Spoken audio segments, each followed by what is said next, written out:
Si Hanado ay isang kasuklam-suklam, walang silbing taunang lalaki na nabuhay sa kanyang buhay sa paniniwalang siya ay kinasusuklaman ng lahat ng tao sa kanyang paligid, kahit na siya ay talagang hinahangaan ng bawat estudyante sa kanyang klase.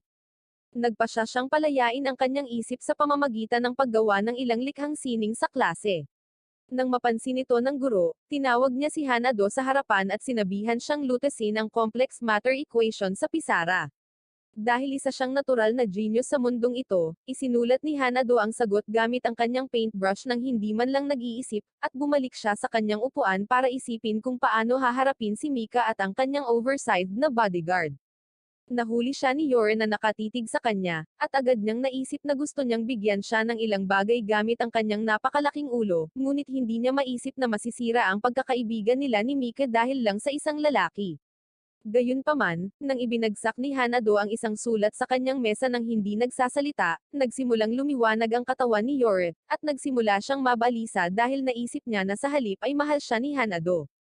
Kinalaunan ng hapong iyon, pumunta si Mika sa kanilang klase upang kumain ng tanghalian kasama si Yore, ngunit nang magsimula siyang magmayabang tungkol sa kung paano siya ang pinakamagandang babae sa paaralan, nagpa siya si Yore na nakawin niya si Hanado mula sa kanya. Malapit na matapos ang school period, at nababalisa na si Hanado dahil wala pa rin siyang maisip na paraan para harapin si Mika. Iniisip niya kung maiiwasan na lang niya ang buong sitwasyon sa pamamagitan ng pagtakas. Ngunit sa lahat na nakatayo sa likod ng gym, naghihintay na magpakita siya, kinuha ni Hanado ang kanyang bag at naglakad palabas na parang boss upang salubungin ang dalawang babae na hindi niya alam na in love talaga sa kanya. Sa pagtatanong sa kanila kung tungkol saan ang pagpupulong, sinabihan siya ni Yore na huminto sa paglalaro, at lumakad si Mika palapit para bigyan si Hanado ng isa pang love letter. Gayunpaman, agad na hinampes ni Yore ang papel mula sa kanyang mga kamay. Nagsinungaling siya, na sinasabing aksidente iyon, ngunit paulit-ulit na ginagawa ni Yore ang parehong bagay hanggang sa mapigilan niya si Mika. Habang nalilitong pinagmamasdan silang dalawa ni Hanado, sinabihan niya si Hanado na layuan si Mika dahil isa lang siyang cutie na may itim na puso. Sinabi rin ni Yore na hindi siya karapat-dapat sa kanya dahil ang kanyang ulo ay hugis ng isang blok ng gusali.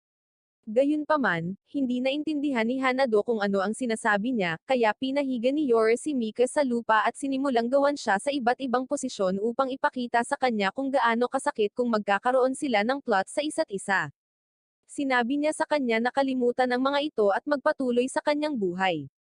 Dahil sawang-sawa na si Hanado sa kalokohang catfight nila, kumalikod na lang siya at naglakad na parang walang nangyari.